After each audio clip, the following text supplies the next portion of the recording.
All right, boys. Another day, another cut content. We just had a break time incident. The break time incident. We were not recording. We just recorded an entire break time. I wasn't recording. That shit never happens to me. I'm still so angry. I am not gatekeeping the break time. Do not listen to that man in the chat. I'm still so angry. We might rewatch it after the cut content. I don't know. Maybe we will. I don't know what we're gonna do. We just lost an entire break time, so there's no first time reaction for that. But we're gonna lock in for the cut content. All right, we still got the cut content. Let's lock in for the cut content. This one is called The Strongest Character in ReZero. Who is Pandora? Let me find out that Pandora is actually broken. All right, let's go ahead and use what you got for us today, man. Time I'm sure we've all believed. By the beginning. For the longest time, I'm sure we've all believed Reinhardt to be the most powerful character in ReZero. He's not? What happens when that overwhelming power meets someone who can bend reality into whatever form she sees fit? You know what? He just made an amazing fucking point. She can bend reality. Reality manipulation. Can Reinhardt beat that? Is Reinhardt that level of strength? Does he have that level of strength? That's actually a very good point. Because Pandora low-key has a broken ass power. Well, it makes for a clash between two people who literally cannot die. While that does sound very interesting to see, we only got a very brief glimpse as to what this new character is actually capable of. Parts of which we'll get a lot more detail on as we go through the cut content for this episode. Okay. So let's do as we usually do and take a look at what the anime left out from the novels. Let's begin. Alright. Episode 43, The Day Alpha Orion is Left, covering parts of Chapter 2 and the rest of Chapter 3 from the light novel.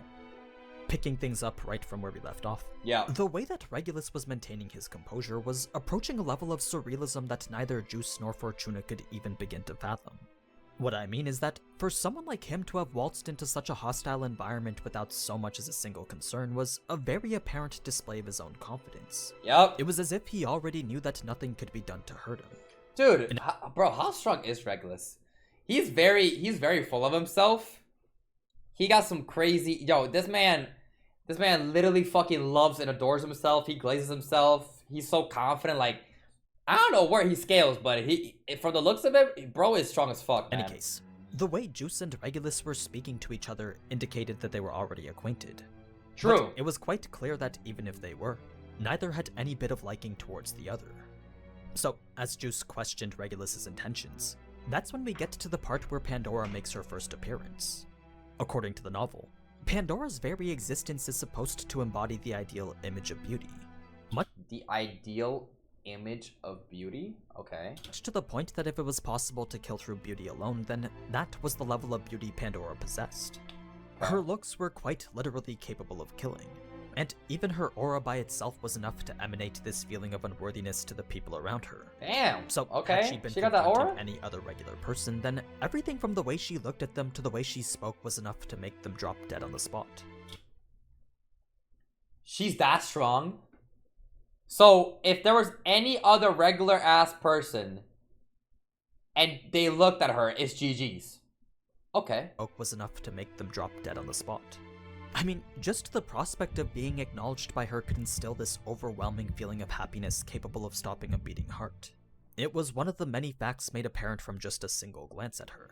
Oh my god. In fact, a single look was really all it took to determine that this was a being who shouldn't be allowed to exist. Because Juice already knew all of this far too well, he shifted his focus towards Pandora and asked a leading question. He wanted to know if she found what she was doing to be too cruel. It was a question that suggested he was already aware of what Pandora wanted. Bro, Juice low-key a mystery. Like, we get, like, so... I mean, obviously we know Juice is kind of related to the witch cult, obviously. He seems to know Regulus. I guess acquainted with Regulus. He seems to know about Pandora. I feel like Juice knows way more, bro. Bro's talk about some, like, this. He's talking to them like they're, like buddies. Like, he, like, really knows everything. I mean, I know, like, he's, like, really committed to the cause, but I feel like it's deeper than that, just, like, following, like, the whole witch cult and Satella stuff. I don't know. But after she completely ignored it, Fortuna went on to unleash her barrage of magic, resulting in Echidna becoming very interested in the person representing greed. You see, both her and Amelia found his ability to survive the attack quite impossible. Yet, there he was completely unscathed.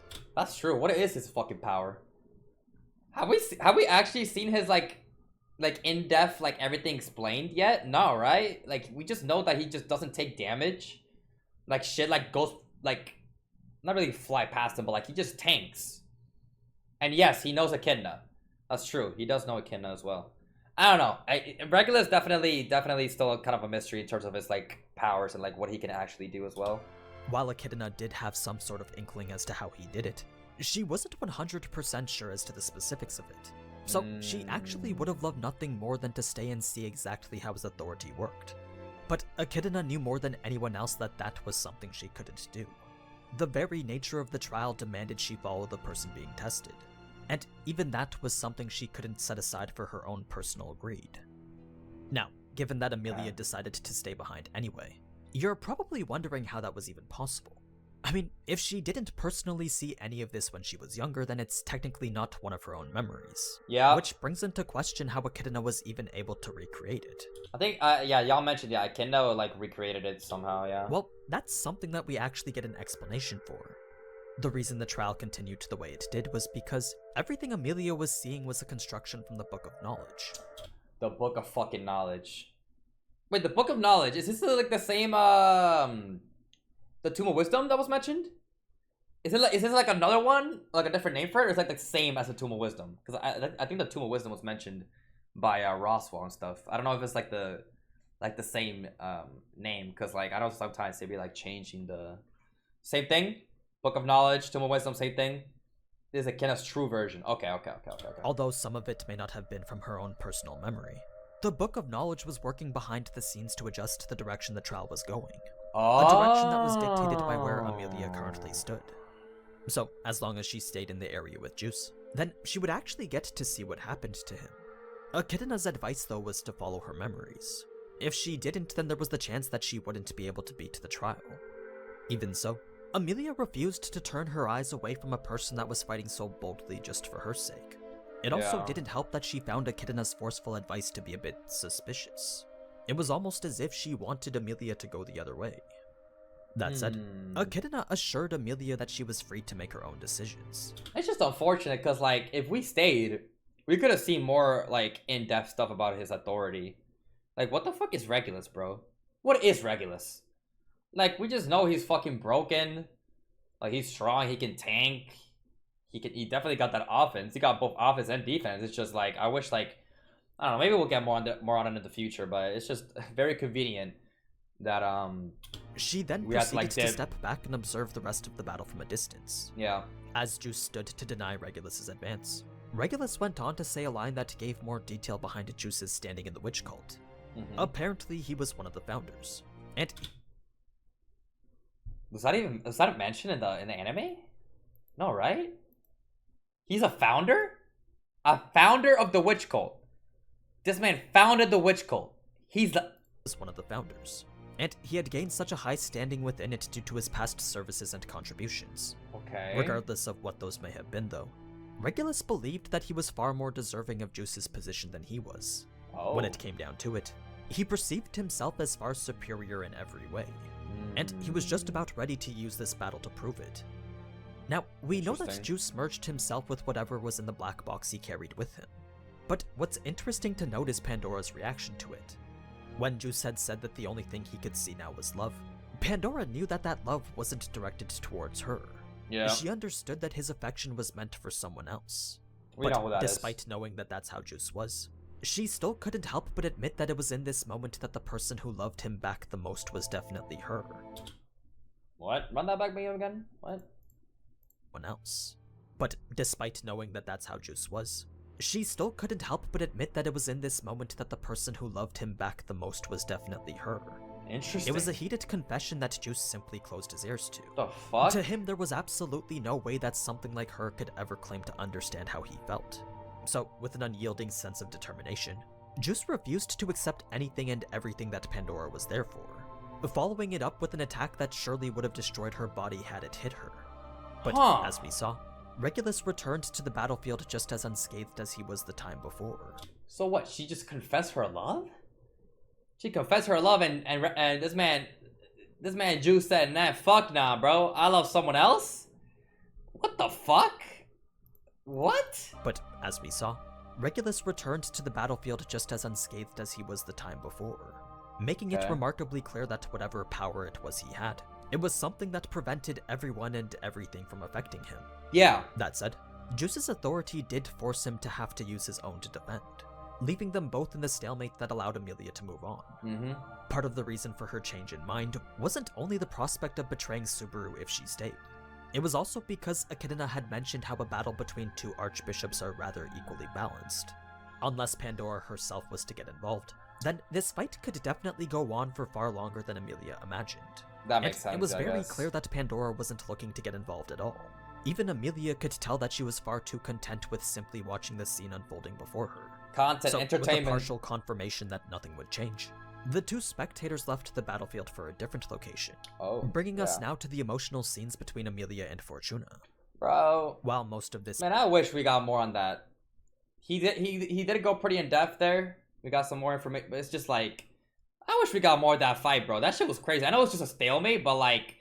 Regulus is still a mystery, bro. I really want to know like how like deep his powers go and like what exactly he got, but... It was very much the same. There is some stuff that needs to be mentioned regarding the conversation with Archie. The first of which is the distinction made between Fortuna and the rest of the elves. Okay. You see, Fortuna was apologizing because neither she nor Amelia belonged here. This wasn't the settlement from which either of them originated. The only reason they were even there was because Archie and the others had chosen to take them in. Had they not, then none of this tragedy would even be happening, right? But like, where were they before? Was it just... Like, unless I'm like misremembering, and like I'm like literally like cooked mentally, I don't really remember. Belonged to, right? Which either of them originated. I don't think we know, right? The only reason they were even there was because Archie and the others had chosen to take them in. Had they not, then none of this tragedy would even be happening right now. Interesting. So that's why Fortuna felt the need to apologize. Almost immediately after she said it, though, Archie tried to reject it with everything he had. Not only did he refer to her as family, but he also mentioned something about a debt that he and everyone else owed to Amelia's mother. A debt he was more than happy to pay back by risking his life to defend these two. So, as he was giving this heartfelt plea, Archie also dropped to his knees as if to beg Fortuna to accept his offer. Oh man. It was a gesture that made her realize something very important. She realized she was very close to making the same mistake she'd made in the past. And that was the mistake of rejecting her family. This was a regret she'd carried with herself for all these years now. But this time she decided she wasn't going to do that. This time she wasn't going to disappoint the people who loved her. That's why we see her choose to fulfill her role as the guardian. Okay. When Fortuna went to give her parting words, small Amelia had actually covered her ears in an effort to ignore it. It was an action of rejection that made Amelia want to scold herself. Yeah. Not because it was only disrespectful, but also because she knew the words Fortuna was about to say were ones she absolutely had to remember. Now, after Archie had taken Amelia away from Fortuna, there was actually a cutscene where he had come across an old man who was one of Juice's fingers. Huh? And that leads into a conversation that could reveal some stuff that's meant for a little bit later. Oh, okay. So, well, if you don't want to hear what could potentially be some... Chat, we going for it? We're going for it, chat. We're going for it. Do we let it do we let it happen or do we skip it? Y'all know? I don't know what this information could be. I might just say fuck it. No, don't hear it yet? Go for it. God damn it, guys. Yo, y'all can't just give me two different answers, bro. No, I don't remember. Go for it. Not much of a spoiler?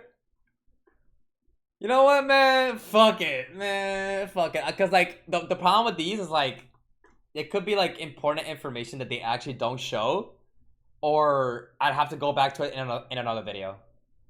Fuck it, bro. Let's go. Fuck it, we ball, guys. Fuck it, we ball. That leads into a conversation that could reveal some stuff that's meant for a little bit later. So, if you don't want to hear what could potentially be some minor spoilers, then go ahead and skip to the following timestamp.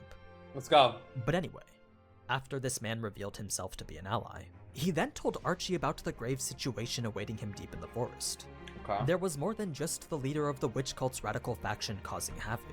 There was also the Black Serpent demon roaming around as well. Okay. This was a revelation that made Archie stumble back in shock. So, like, what is his name?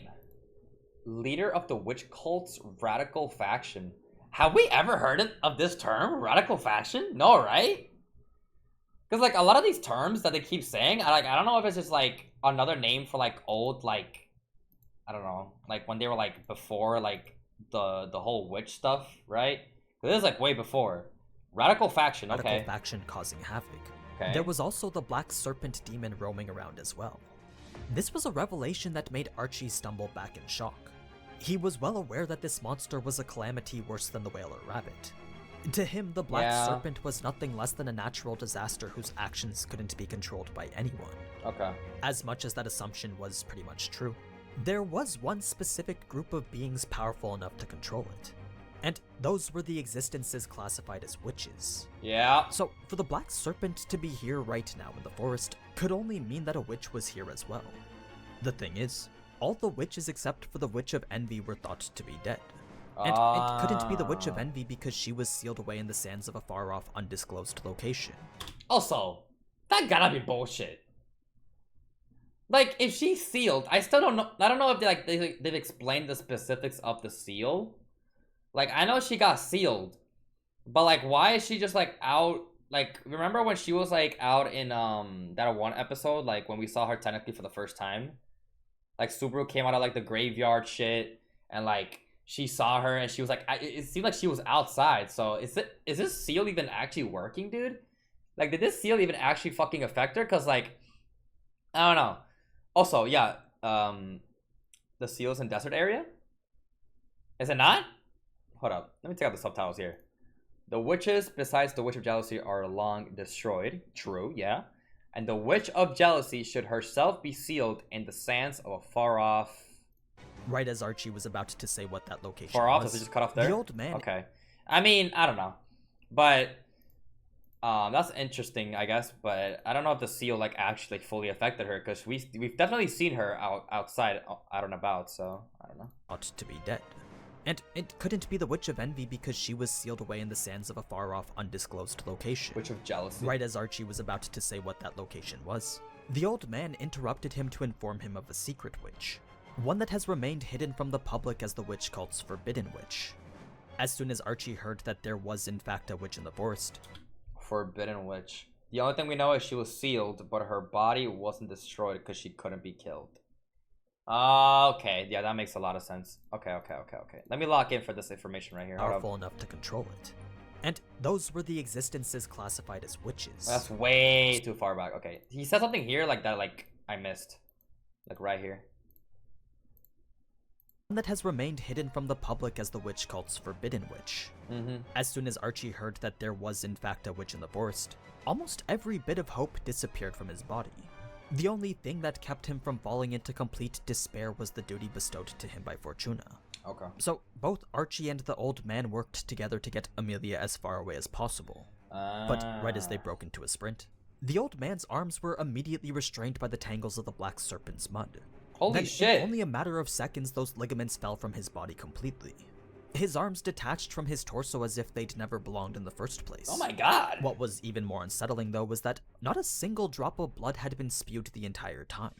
Instead, the areas touched by the serpent had been dried out and shriveled to a state beyond recognition. Yo! Archie did try to initiate some sort of action to help, but the old man immediately told him to flee as he knew his fate had already been sealed.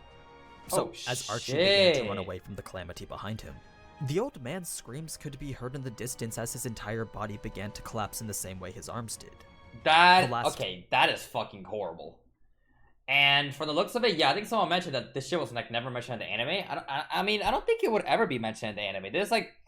This seems like some stuff, like some events that happen in the middle of everything that like I guess like don't matter too much, so like kind of cut it out. So like I guess like this like stuff only like it's like actually matters for the last episode, like the episode we just watched. So I don't think this will ever be mentioned. So it's not really a spoiler, dude. This is like some more information of what the fuck happened in the middle of like the whole calamity behind them running away. The old man's screams could be heard in the distance as his entire body began to collapse in the same way his arms did. Yeah. The last thing Archie saw when he turned his head was the plague of the Black Serpent's touch reaching the old man's face, shriveling it to the point that it looked as if his eyeballs would fall out. My god. That was the nature of this crucible of disease. Now, when Archie got his leg tagged by the beast, there wasn't a single moment's hesitation to cut it off and freeze the wound. He also didn't let go of Amelia the entire time either. Instead, he kept her face burrowed in his chest, all while playing off the pain as a minor inconvenience. Wow. It was his final act of determination as the last standing guardian between Amelia and the evil that was chasing her. Yo, W Archie, man. Coming in clutch. Switching back to the fight with Juice and Regulus, there was a pretty interesting line that came up as Greed was gloating about his power. He said that it was impossible for anyone to beat him. Regardless of whether they were a sword saint or a dragon, there wasn't a single thing in this world that could harm his body. Is this true? Do I believe Regulus? Is he just full of himself, or is he stating facts here? It was impossible for anyone to beat him, regardless of whether they were a sword saint or a dragon. There wasn't a single thing that could fuck him up. I don't know. Regulus is him, but I don't know if he's like this fucking strong where even fucking Reinhardt. Is he Reinhardt level? I really doubt it. But thing in this world that could harm his body. So that's why he could only see Juice's efforts as useless. I see. In fact, Regulus didn't think of Juice's actions as anything at all. To him, he was just putting up with a minor annoyance. Something that couldn't even amount to the same level as kicking a pebble on the road. Yeah. As for Pandora, it was quite apparent that she needed neither Regulus nor the Black Serpent to get what she wanted. And that was a fact that Regulus was quite aware of. But unlike in the anime, Pandora did explain why she ultimately decided to bring him. She said that she just wanted to see how people looked when they earnestly strive towards their most important goals. Okay. It's a statement that could be perceived as rather innocent. But really it was nothing more than an elegant way of saying that she just wanted to see them struggle. Alright, so this girl is just fucking insane. Okay. She wanted to see the desperate faces of people who had been backed into a corner. Yo! It was after this that a couple references were made to Juice's other power. The first was when Regulus was about to stomp his head in. Yeah. Regulus had mentioned how he knew that even if that body died, Juice would still have all his spares. Yeah. It was in reference to all the fingers back at the settlement. The fingers. The second reference was from after Fortuna had saved him. As she expressed her sympathy for the poor state he was in, Juice told her that it was inevitable for this body of his to perish. He said that it was an understanding that the finger who gave it to him already accepted.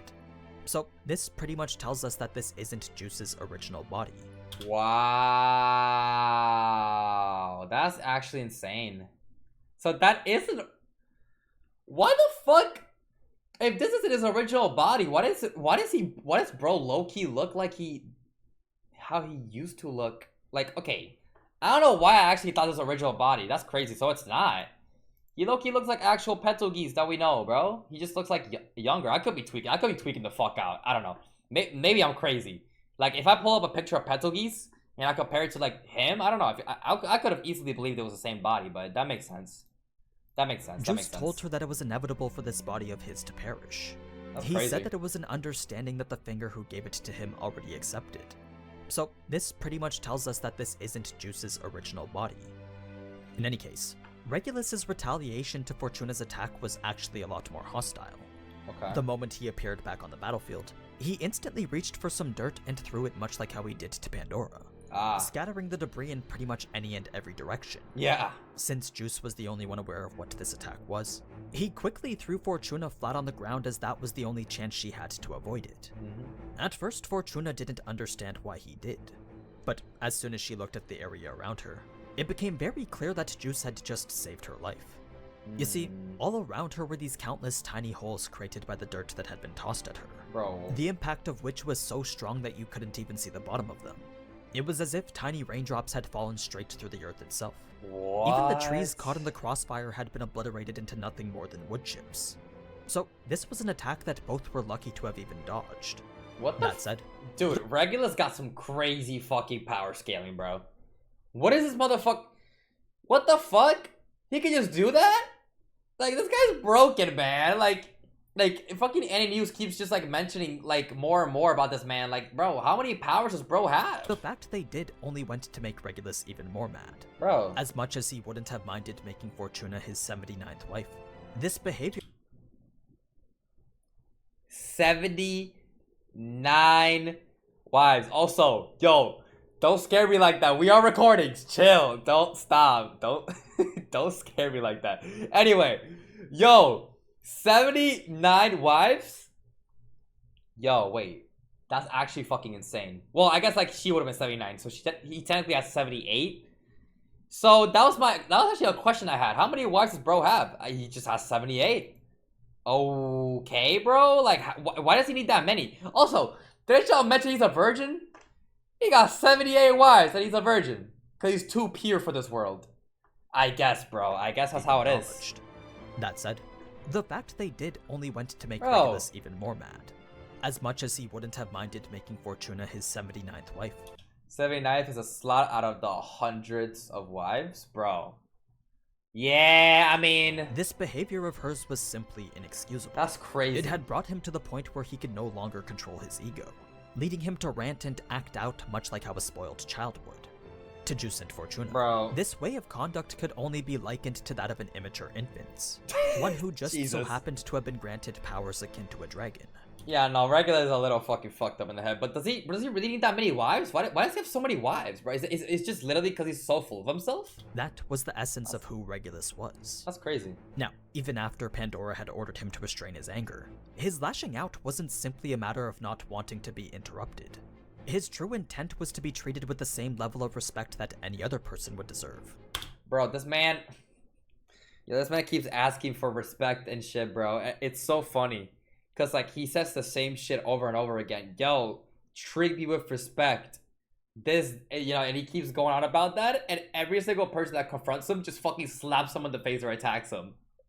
And then we know what happens after that. He fucking gets mad and he's like, how dare you disrespect me? And he proceeds to fuck you up, like... So, that meant not getting in his way, not interrupting him when he's talking, and not objecting to what he wants to do. Don't get in my way. Don't interrupt when I'm talking. Don't object to what I do. And people literally break these 3 rules every single fucking time, man. Like, yo, y'all remember in literally the first episode, season 2, bro, with Ram and Krush?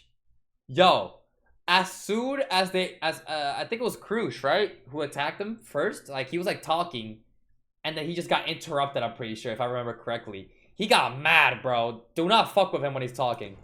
Anyone who broke those 3 requests would be met with the same fate as Pandora. There it is. Of course, Fortuna and Juice weren't just going to sit there and accept death either. Despite Regulus taking the time to explain how impossible it was for them to win, they still decided to go against what he wanted. Which, as you'd expect, only went to make him even more angry. What brought him to the tipping point, though, was when Fortuna said that she simply didn't care. She proceeded to call him an idiot, then stuck her middle finger up right to his face. Like, what are we doing, bro? Bro, he literally... Yo, I can't with this shit, bro. The one thing you just have to do is just not get in his fucking way, bro. And it's like, motherfuckers just do the complete opposite. Don't get in my way. Don't interrupt me. And they... Like, what is happening, man? Like, Fortuna, what are you doing? What brought him to the tipping point, though, was when Fortuna said that she simply didn't care. She proceeded to call him an idiot, then stuck her middle finger up right to his face. Listen, I get that she's standing on business, right? I get it. She's standing on business. Alright? She's not gonna tolerate the disrespect, but it's like... Regulus is giving you an option here, bro. Don't fuck with him. Just move on. But like, it's obviously not gonna happen. Leading Regulus to initiate whatever action he felt was necessary to end the 2 lives in front of him. There it is. Before he could follow through with it, though, that's when Pandora returned to show her first display of power. She spoke words that looked to have been immediately reaffirmed by the world itself, as if the very fabric of reality had been changed to match whatever she saw fit for it. The only way Fortuna could even attempt to understand it was that the world had altered itself out of respect for Pandora's own opinion. What? It didn't matter what anyone else saw or observed, since history itself was appearing to be supernaturally rewritten into something completely different. That was all either Juice or Fortuna could make of it. But anyway, the rest of the encounter was pretty much as we saw, including the ending involving Amelia running to find the seal. Okay. So that was everything we missed out on from episode 43. Alright. If you're wondering about the first 7 minutes of the episode, well, all that stuff about Ryuzu comes from portions of chapter 2. But that still hasn't been fully covered yet. Alright. So I'll wait for the next episode before talking about anything with that. Bet. Now, before I go, I just want to remind you guys that a backup channel has been created. That's that for that cut content, man. I still think that the funniest part of the fucking episode, yo, that shit killed me when fucking Regulus got fucking TP'd, bro. /ban /kick from server, bro. I literally thought my headphones had no they just like went out, and I was like, yo, what happened to my audio, bro? Bro got literally fucking snapped out of existence, man. But overall, good episode, man. W cut content from AniNews coming in clutch once again, man. W, bro. That's gonna be it for today's cut content. If you're new, you enjoyed, subscribe, leave a like down below. That's gonna be it for today. The full uncut version to all ReadZero content will be on Patreon. As always, have a good day, and I'll see you guys next time. See you guys.